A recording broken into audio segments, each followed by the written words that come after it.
जय माँ दुर्गे। हे मातेश्वरी। श्री भगवत गीता के 5वें अध्याय का महात्म्य।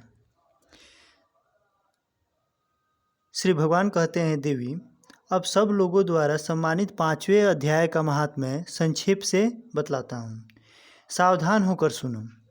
मद्र देश में पुरुषकुसपुर नामक एक नगर है। उसमें पिंगल नामक एक ब्राह्मण रहता था।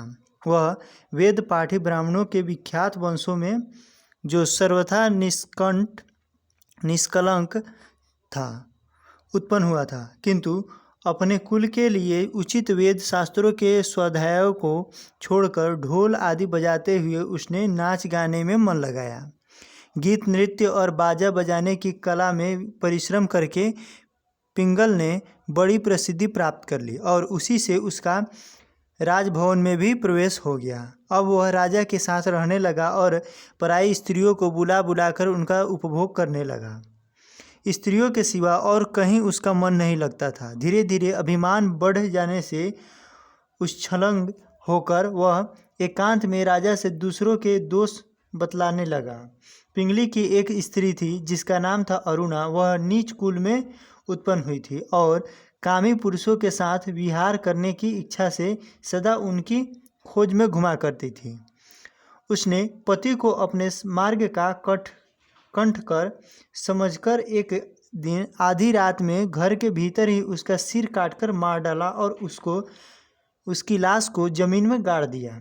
इस प्रकार प्राणों से वियुक्त होने पर वह यमलोकों में पहुंचा और भीषण नरकों का उपभोग करके निर्जन वन में गिद्ध हुआ। अरुणा भी भगंदर रोग से अपने सुंदर शरीर को त्याग कर घोर नरक भोगने के पश्चात उसी वन में सूखी हुई। एक दिन वह दाना चुगने इच्छा से इधर उधर फुदक रही थी। इतने में ही उस गिद्ध ने पूर्व जन्म के वैर का स्मरण करके उसे अपने तीखे नखों से फाड़ डाला।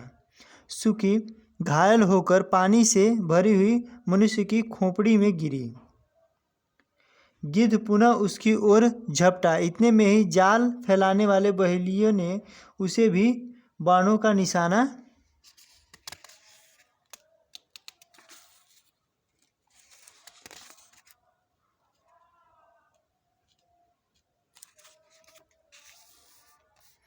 बनाया। उसकी पूर्व जन्म की पत्नी सूखी उस खोपड़ी के जल में डूबकर प्राण त्याग चुकी थी। फिर वह क्रूर पक्षी भी उसी में गिरकर डूब गया। तब यमराज के दूत उन दोनों को यमराज के लोकों में ले गए। वहां अपने पूर्वकृत पाप कर्मों को याद करके दोनों ही भयभीत हो रहे थे। तदंतर यमराज ने जब उनके घृणित कर्मों पर दृष्टिपात किया तब उनमें मालूम हुआ कि मृत्यु के समय अकस्मात खोपड़ी के जल में स्नान करने से इन दोनों का पाप नष्ट हो चुका है। तब उन्होंने उन दोनों को मनोवांछित लोकों में जाने की आज्ञा दी। यह सुनकर अपने पापों को याद करते हुए वे दोनों बड़े विस्मयों में पड़े और पास जाकर धर्मराज के चरणों में प्रणाम करके पूछने लगे, भगवान, हम दोनों ने पूर्व जन्म में अत्यंत घृणित पाप का संचय किया है, फिर हमें मनवांछित लोकों में भेजने का क्या कारण है, बताइए। यमराज ने कहा, गंगा के किनारे वट नामक एक उत्तम ब्राह्मण ज्ञानी रहते थे। वे एकांत सेवी, ममता रहित, शांत, विरक्त और किसी से भी द्वेष न रखने वाले थे। प्रतिदिन गीता के 5वें अध्याय का जाप करना उनका सदा का नियम था। 5वें अध्याय को श्रवण कर लेने पर महापापी पुरुष भी सनातन ब्रह्म का ज्ञान प्राप्त कर लेता है। उसी पुण्य के प्रभाव से सुधिष्ठित होकर उन्होंने अपने शरीर का परित्याग किया था। गीता के पाठ से जिनका शरीर निर्मल हो गया था, जो आत्मज्ञान प्राप्त कर चुके थे, उन्हीं महात्मा की खोपड़ी का जल पाकर तुम दोनों पवित्र हो गए हो। अतः अब तुम दोनों मनवांछित लोकों जाओ, क्योंकि गीता के 5वें अध्याय के महात्म्य से तुम दोनों शुद्ध हो गए हो। श्री भगवान कहते हैं, सबके प्रति समान भाव रखने वाले धर्मराज के द्वारा इस प्रकार समझाए जाने पर वे दोनों बहुत प्रसन्न हुए और विमान पर बैठकर बैकुंठ धाम को चले गए।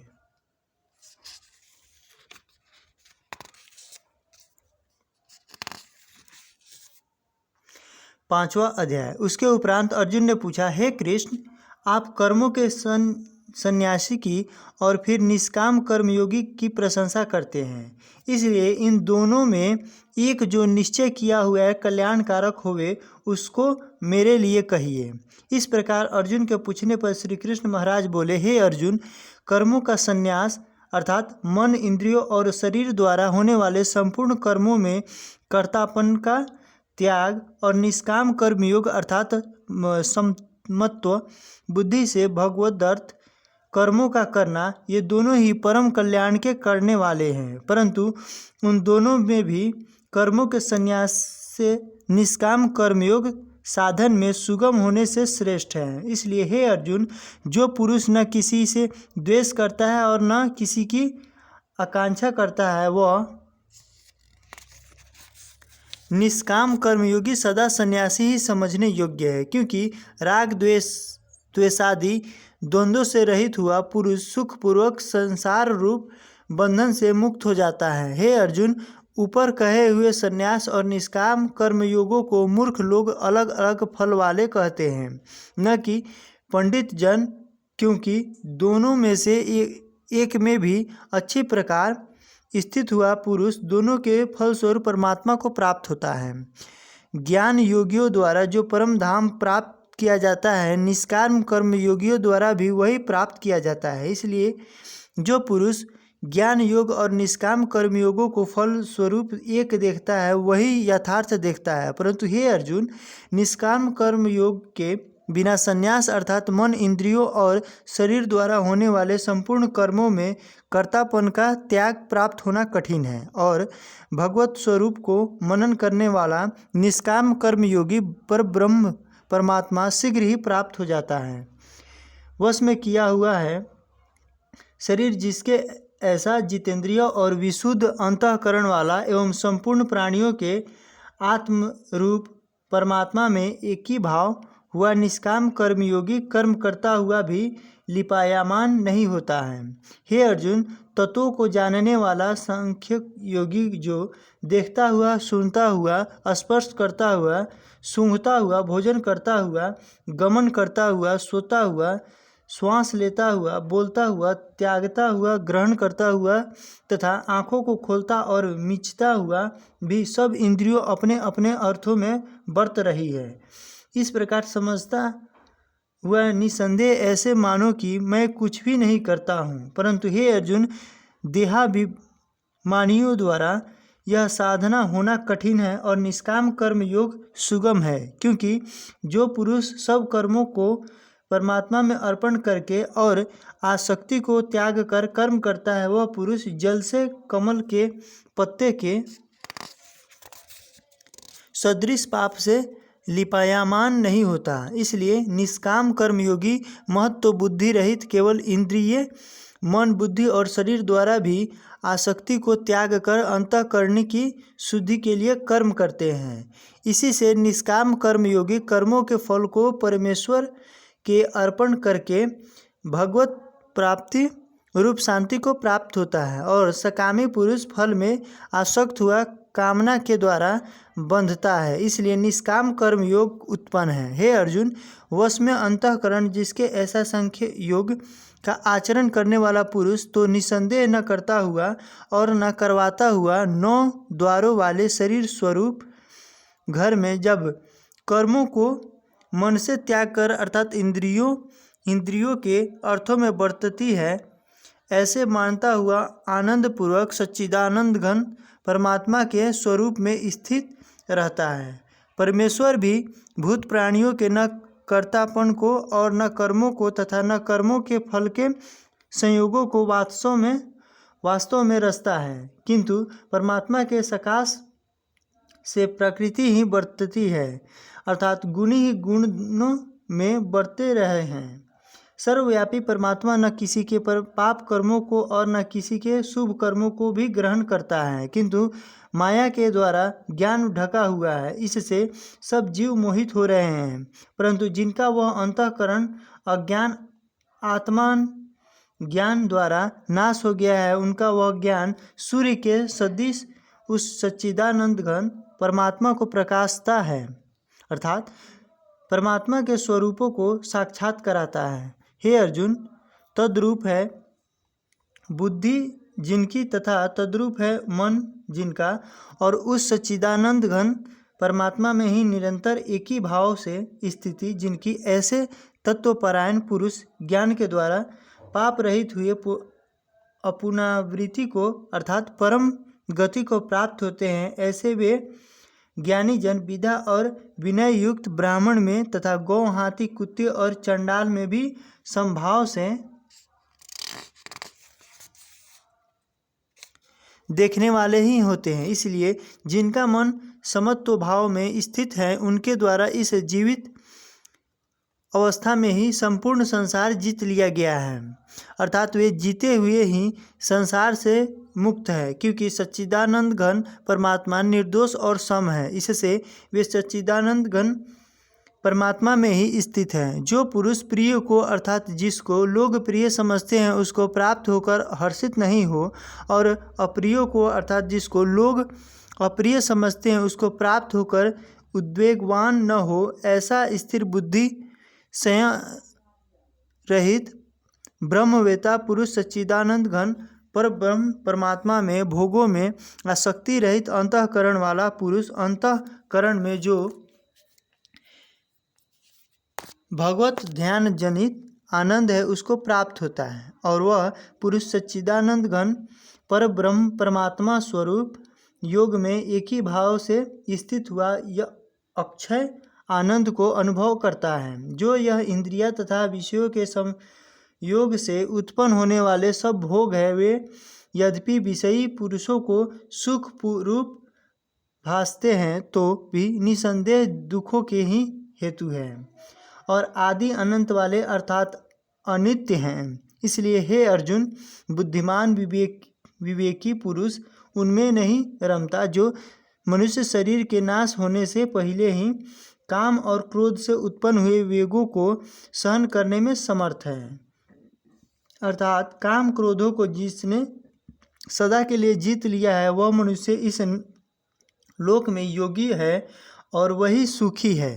जो पुरुष निश्चय करके अंतरात्मा में ही सुख वाला है और आत्मा में ही आराम वाला है तथा जो आत्मा में ही ज्ञान वाला है, ऐसा वह सच्चिदानंद घन पर ब्रह्म परमात्मा के साथ एक ही भाव हुआ सांख्य योगी शांत ब्रह्मा को प्राप्त होता है। नाश हो गए हैं सब पापी जिनके तथा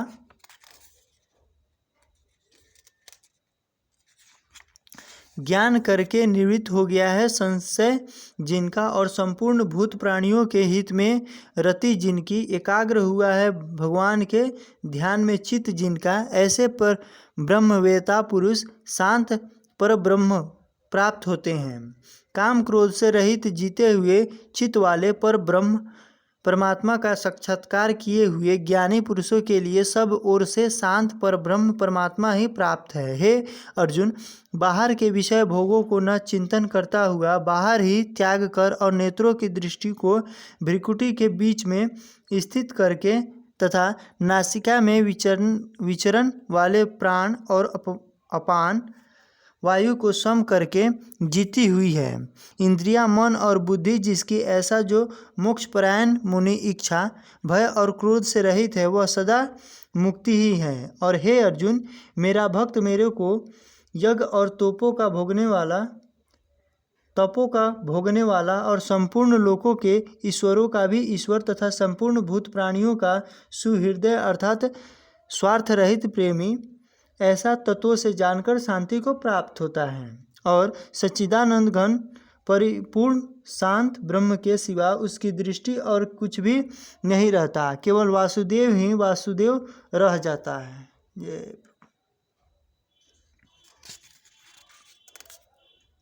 6ठा अध्याय श्रीमद् भागवत गीता के 6ठा अध्याय। श्री भगवान कहते हैं, सुमुखी, अब मैं 6ठे अध्याय का महात्म्य बतलाता हूँ, जिसे सुनने वाले मनुष्य के लिए मुक्ति करत लगा हो जाती है। गोदावरी नदी के तट पर प्रतिष्ठानपुर अर्थात पैठन नामक एक विशाल नगर है जहाँ मैं पीपल लेस के नाम से विख्यात होकर रहता हूँ। उस नगर में जान श्रुति नामक एक राजा रहते थे जो भूमंडल की प्रजा को अत्यंत प्रिय थे। उनका प्रताप मार्तंड मंडल के प्रचंड तेज के समान जान पड़ता था। प्रतिदिन होने वाले उनके यज्ञ के धुएं से नंदनवन के कल्प वृक्ष इस प्रकार काले पड़ गए थे मानो राजा की असाधारण दानशीलता देखकर वे लज्जित हो गए हो। उनके यज्ञ में प्राप्त पुरोडास के रसास्वादन में सदा आसक्त होने के कारण देवता लोग कभी प्रतिष्ठान पुर को छोड़कर बाहर नहीं जाते थे। उनके दान के समय छोड़े हुए जल की धारा प्रताप रूपी तेज और यज्ञ के धूमों से पुष्ट होकर मेघ ठीक समय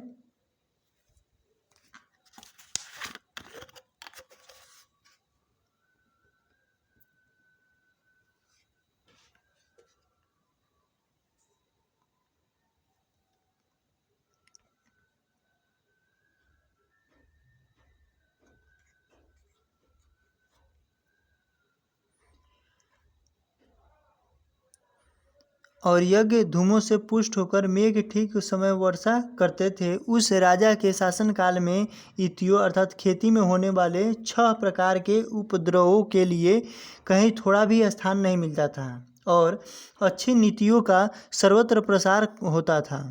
वे बावली, कुएं और पोखर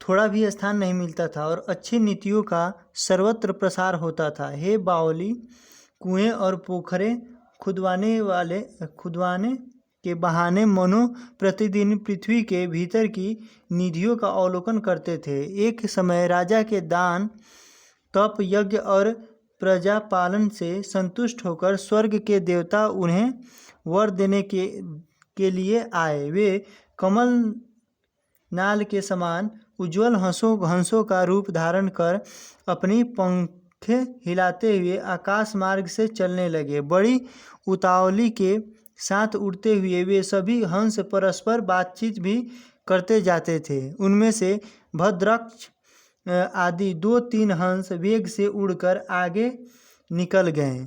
तब पीछे वाले हंसों ने आगे जाने वालों को संबोधित करके कहा, अरे भाई भद्राक, तुम लोग वेग से चलकर आगे क्यों हो गए हो?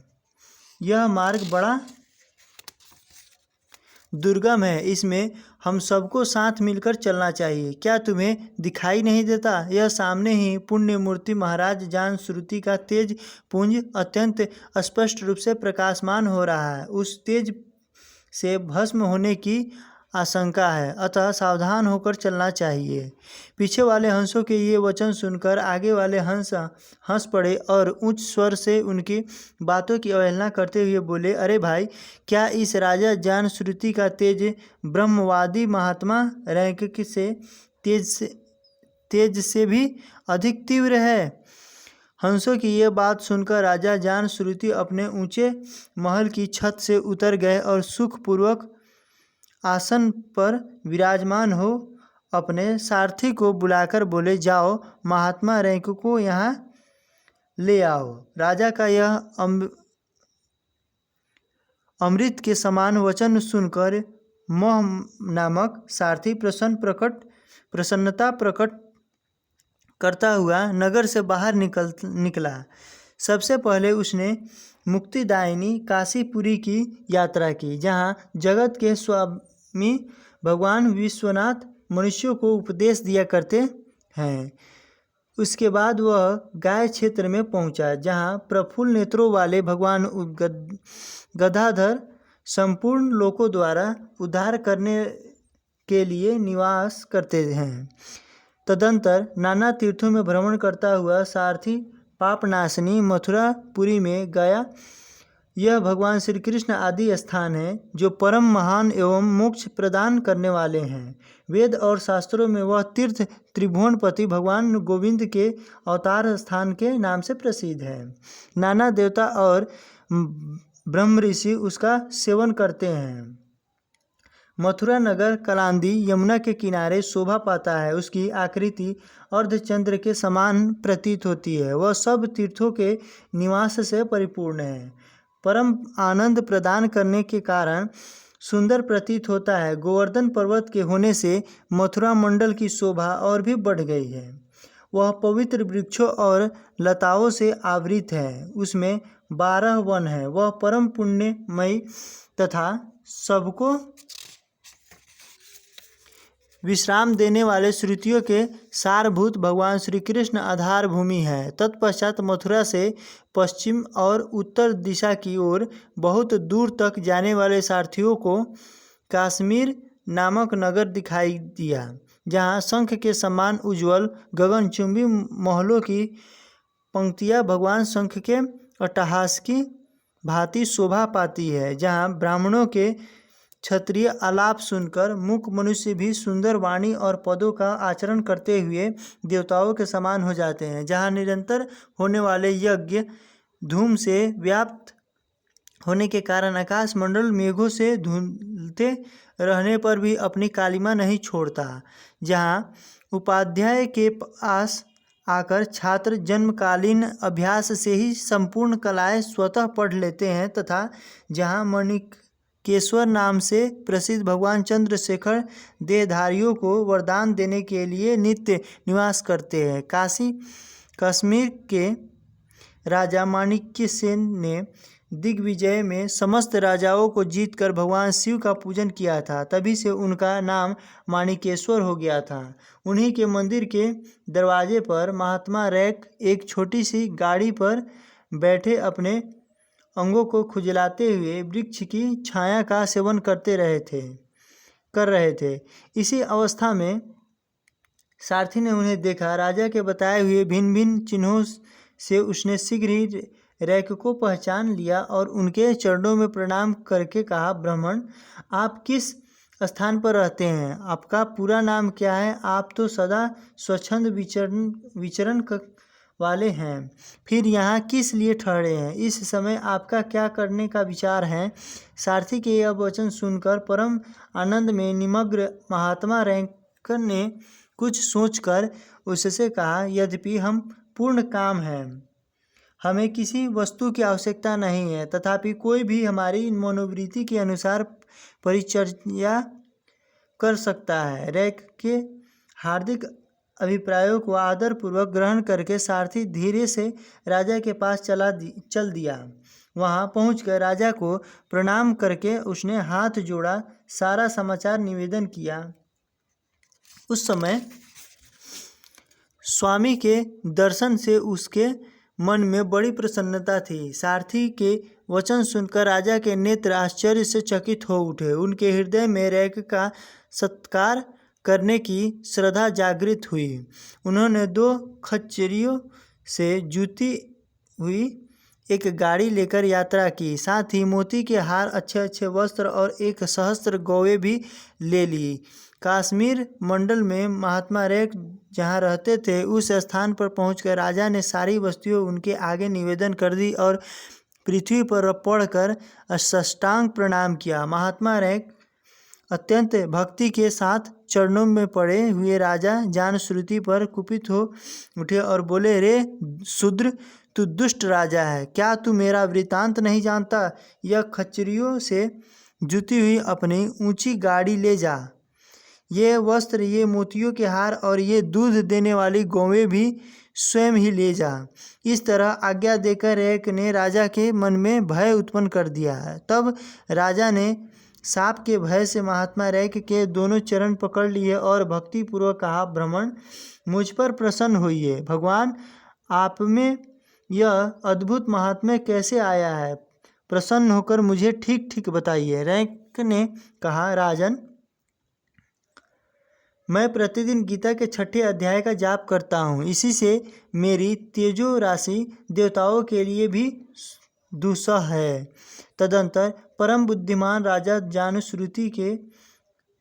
जानश्रुति ने यत्नपूर्वक महात्मा रैक से गीता के 6ठे अध्याय का अभ्यास किया। इससे उन्हें मोक्ष की प्राप्ति हुई। इधर रैक भी भगवान माणिक्येश्वर के समीप मोक्षदायक गीता के 6ठे अध्याय का जाप करते हुए सुख से रहने लगे। हंस का रूप धारण करके वरदान देने के लिए आए हुए देवता भी विस्मित होकर स्वेच्छानुसार चले गए।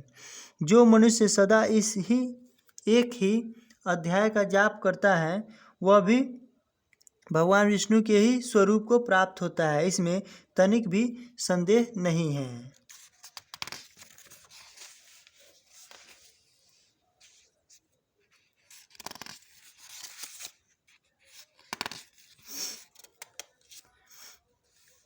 छठा अध्याय।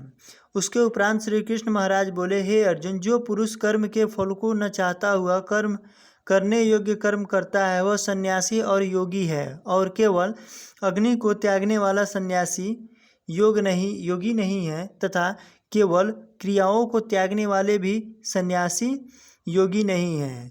इसलिए हे अर्जुन, जिसको सन्यास ऐसा कहता है उसको तू योग जान, क्योंकि संकल्प को न त्यागने वाला कोई भी पुरुष योगी नहीं होता।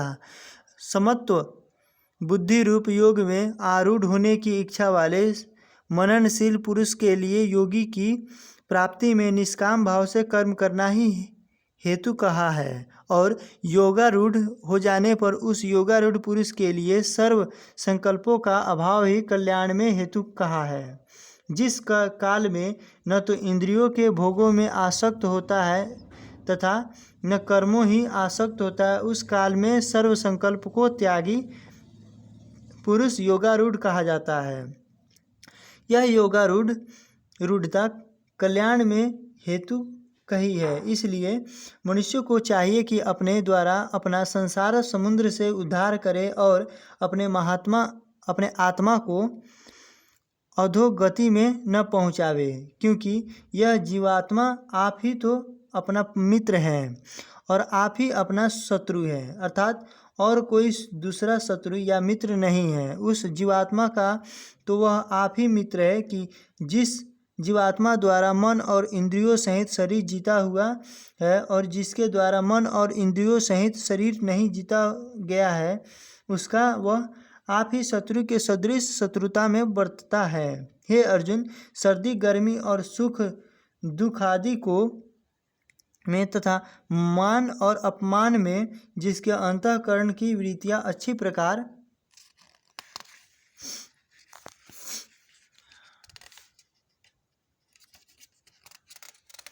शांत है, अर्थात विकार रहित है, ऐसे स्वाधीन आत्मा वाले पुरुष के ज्ञान में सच्चिदानंद घन परमात्मा सम्यक प्रकार से स्थित है, अर्थात उसके ज्ञान में परमात्मा के सिवा अन्य कुछ है ही नहीं।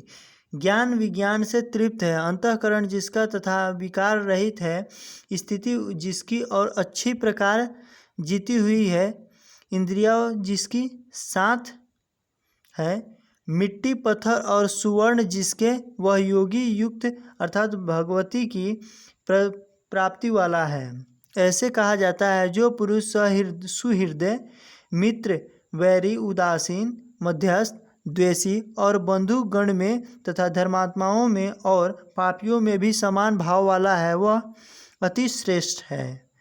इसलिए उचित है कि जिसका मन और इंद्रियों सहित शरीर जीता हुआ है, ऐसा वासना रहित और संग्रह रहित योगी अकेला ही एकांत स्थान में स्थित हुआ निरंतर आत्मा को परमेश्वर के ध्यान में लगावे। शुद्ध भूमि में कुशा मृगछाला और वस्त्र है, उपरोपरि जिसके ऐसे अपने आसन को न अति ऊंचा और न अति नीचा स्थिर स्थापन करके और उस आसन पर बैठकर तथा मन को एकाग्र करके चित्त और इंद्रियों की क्रियाओं को वश में किया हुआ अंतःकरण की शुद्धि के लिए योगों का अभ्यास करें। उसकी विधि इस प्रकार है कि काया, सिर और ग्रीवा को समान और अचल धारण किए हुए दृढ़ होकर अपनी नासिका को अग्रभाग को देखकर अन्य दिशाओं को न देखता है हुआ और ब्रह्मचर्य के व्रत में स्थिर रहता हुआ भय रहित तथा अच्छी प्रकार शांत अंतःकरण वाला और सावधान होकर मन को वश में करके मेरे में लगे हुए चित्त वाला और मेरे परायण हुआ स्थित होवे। इस प्रकार आत्मा को निरंतर परमेश्वर के स्वरूपों में लगाता हुआ स्वाधीन मन वाला योगी मेरे में स्थित रूप परमानंद प्रकाष्ठा वाली शांति को प्राप्त होता है। परंतु हे अर्जुन, यह योग न तो बहुत खाने वाले का सिद्ध होता है और न बिल्कुल न खाने वाले तथा न अति शयन करने के स्वभाव वालों का और न अत्यंत जागने वालों का ही सिद्ध होता है। यह दुखों का नाश करने वाला योग तो यथा योग्य आहार और विहार करने वाले का तथा कर्मों में यथा योग्य चेष्टा करने वालों का और यथा योग्य शयन करने तथा जागने वालों का ही सिद्ध होता है। इस प्रकार योगों के अभ्यास से अत्यंत वश में किया हुआ चित्त जिस काल में परमात्मा में ही भली प्रकार स्थित हो जाता है, उसी काल में संपूर्ण कामनाओं से अस्पृहा रहित हुआ पुरुष योग युक्त ऐसा कहा जाता है। जिस प्रकार वायु रहित स्थान में स्थित दीपक चलायमान नहीं होता, वैसे ही उपमा परमात्मा के ध्यान में लगे हुए योगी के जीते हुए चित्त की कही गई है। हे अर्जुन, जिस अवस्था में योगों के अभ्यास से निरुद्ध हुआ चित्त उपराम हो जाता है और जिस अवस्था में परमेश्वर के ध्यान से शुद्ध हुई सूक्ष्म बुद्धि द्वारा परमात्मा को साक्षात्कार करता हुआ सच्चिदानंद घन परमात्मा में ही संतुष्ट होता है तथा इंद्रियों से अतीत केवल शुद्ध हुई सूक्ष्म बुद्धि द्वारा ग्रहण करने योग्य जो अनंत आनंद है, उसको जिस अवस्था में अनुभव करता है और जिस अवस्था में स्थित हुआ यह योगी भगवत्स्वरूप नहीं चलायमान होता है और परमेश्वर की प्राप्ति रूप जिस लाभ को प्राप्त होकर उससे अधिक दूसरा कुछ भी लाभ नहीं मानता है और भगवान प्राप्ति रूप जिस अवस्था में स्थित हुआ योगी बड़े भारी दुख से भी चलायमान नहीं होता है, जो दुख रूप संसार के संयोग से रहित तथा जिसका नाम योग है उसको जानना चाहिए। वह योग नहीं न उकताए हुए चित्त से अर्थात तत्पर हुए चित्त से निश्चय पूर्वक करना कर्तव्य है। इसलिए मनुष्य को चाहिए कि संकल्प से उत्पन्न होने वाली संपूर्ण कामनाओं को निःशेषता से अर्थात वासना और आसक्ति सहित त्याग कर और मन के द्वारा इंद्रियों के समुदायों को सब ओर से ही अच्छी प्रकार वश में करके क्रम से अभ्यास करता हुआ परमात्मा प्राप्त हुए तथा धैर्य युक्त बुद्धि द्वारा मन को परमात्मा में स्थित करके परमात्मा सिवा और कुछ भी चिंतन न करे। परंतु जिसका मन वश में नहीं हुआ हो उसको चाहिए कि यह स्थिर न रहने वाला और अचल मन जिस कारण से सांसारिक पदार्थों में विचरता है उससे रोक कर बारंबार परमात्मा में ही निरोध करें। क्योंकि जिसका मन अच्छी प्रकार शांत और जो पाप से रहित है और जिसका रजोगुण शांत हो गया है, ऐसे इस सच्चिदानंद घन ब्रह्म के साथ एक ही भाव हुए योगी को अति उत्तम आनंद प्राप्त होता है। वह पाप रहित योगी इस प्रकार निरंतर आत्मा को परमात्मा में लगाता हुआ सुखपूर्वक परम ब्रह्म परमात्मा की प्राप्ति रूप अनंत आनंद को अनुभव करता है। हे अर्जुन, सर्वव्यापी अनंत चेतन में एक ही भाव से स्थित रूप योग से युक्त हुए आत्मा वाला तथा सब में समभाव से देखने वाला योगी आत्मा को संपूर्ण भूतों में बर्फ में जल के सदृश व्यापक देखता है और संपूर्ण भूतों को आत्मा में देखता है। अर्थात जैसे स्वप्न से जगा हुआ पुरुष स्वप्न के संसार को अपने अंतर्गत संकल्प के आधार देखता है, वैसे ही वह पुरुष संपूर्ण भूतों के अपने सर्वव्यापी अनंत चेतन आत्मा के अंतर्गत संकल्प के आधार देखता है। जो पुरुष संपूर्ण भूतों में सबके आत्मा रूप मुझ वासुदेव को ही व्यापक देखता है और संपूर्ण भूतों को मुझ वासुदेव के अंतर्गत देखता है, उसके लिए मैं सदृश नहीं होता हूँ और वह मेरे लिए सदृश नहीं होता है, क्योंकि वह मेरे में एक ही भाव से स्थित है। इस प्रकार जो पुरुष एक ही भाव में स्थित हुआ संपूर्ण भूतों में आत्मा रूप से स्थित मुझ सच्चिदानंद घन वासुदेव को भजता है, वह योगी सब प्रकार से बरतता हुआ भी मेरे में ही बरतता है, क्योंकि उसके अनुभव में मेरे सिवा अन्य कुछ है ही नहीं। हे अर्जुन, जो योगी अपनी सदृश्यता से संपूर्ण भूतों में सम देखता है और सुख अथवा दुखों को भी सब में सम देखता है, वह योगी परम श्रेष्ठ माना गया है। इस प्रकार भगवान के वाक्यों को सुनकर अर्जुन बोले, हे मधुसूदन, जो यह ध्यान योग अपने समत्व भाव से कहा है, इसकी मैं मन के अचल होने से बहुत काल तक ठहरने वाली स्थिति को नहीं देखता हूँ, क्योंकि हे कृष्ण, यह मन बड़ा अचल और प्रमथ स्वभाव वाला है तथा बड़ा दृढ़ और बलवान है, इसलिए इसका वश में करना मैं वायु की भांति अति दुष्कर मानता हूँ। इस प्रकार अर्जुन के पूछने पर श्री कृष्ण भगवान बोले, हे महाबाहो, निसंदेह मन अचल और कठिनता से वश में होने वाला है, परंतु हे कुंती पुत्र अर्जुन, अभ्यास अर्थात स्थिति के लिए बारंबार यत्न करने से और वैराग्य से वश में होता है, इसलिए इसको अवश्य वश में करना चाहिए, क्योंकि मन को वश में न करने वाले पुरुष द्वारा योग दुष्प्राय और अर्थात प्राप्त होना कठिन है और स्वाधीन मन वाले प्रयत्नशील पुरुष द्वारा साधन करने से प्राप्त होना सहज है। यह मेरा मत है। इस पर अर्जुन बोले, हे कृष्ण, योग से चलायमान हो गया है मन जिसका, ऐसा शिथिल यत्न वाला श्रद्धा युक्त पुरुष योगी की सिद्धि को अर्थात भगवत साक्षात्कारता को न प्राप्त होकर किस गति को प्राप्त होता है? हे महाबाहो, क्या वह भगवती प्राप्ति के मार्ग में मोहित हुआ है?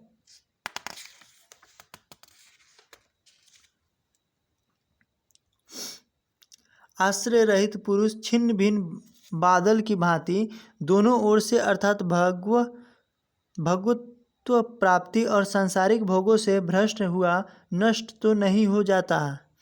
हे कृष्ण, मेरे इस संशयों को संपूर्णता से छेदन करने के लिए आप ही योग्य है, क्योंकि आपके सिवा दूसरा इस संशय का छेदन करने वाला मिलना संभव नहीं है। इस प्रकार अर्जुन के पूछने पर श्री कृष्ण भगवान बोले, हे पार्थ, उस पुरुष का न तो इस लोक में और न परलोकों में ही नाश होता है, क्योंकि हे प्यारे, कोई भी शुभ कर्म करने वाला अर्थात भगवत अर्थ कर्म करने वाला दुर्गति को नहीं प्राप्त होता है, किंतु वह योग भ्रष्ट पुरुष पुण्यवानों के लोकों को अर्थात स्वर्गाधिक उत्तम लोकों को प्राप्त होकर उनमें बहुत वर्षों तक वास करके शुद्ध आचरण करने वाले श्रीमान पुरुषों के घर में जन्म लेता है, अथवा वैराग्यवान पुरुष उन लोकों में न जाकर ज्ञानवान योगियों के ही कुल में जन्म लेता है।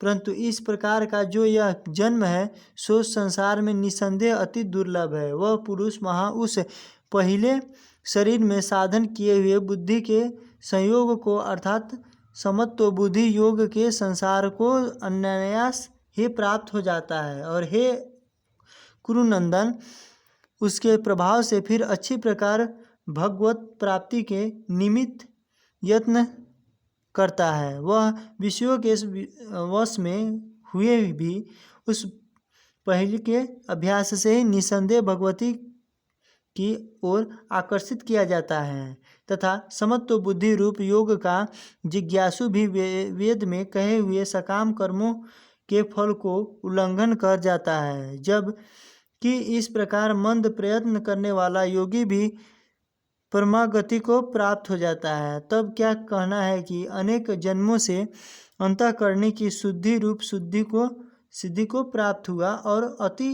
प्रयत्न से अभ्यास करने वाला योगी संपूर्ण पापों से अच्छी प्रकार शुद्ध होकर उस साधन के प्रभाव से परम गति को प्राप्त होता है, अर्थात परमात्मा को प्राप्त होता है, क्योंकि योगी तपस्वियों से श्रेष्ठ है और शास्त्र के ज्ञान वालों से भी श्रेष्ठ माना गया है तथा सकाम कर्म करने वालों से भी श्रेष्ठ योगी ही है। इससे हे अर्जुन, तू योगी हो। हे प्यारे, संपूर्ण योगियों में भी जो श्रद्धावान योगी मेरे में लगे हुए अंतरात्मा में से मेरे को निरंतर भजता है, वह योगी मुझे परम श्रेष्ठ मान्य है। 6ठा अध्याय समाप्त। जय श्रीमद् भागवत गीता के 6ठा अध्याय समाप्त।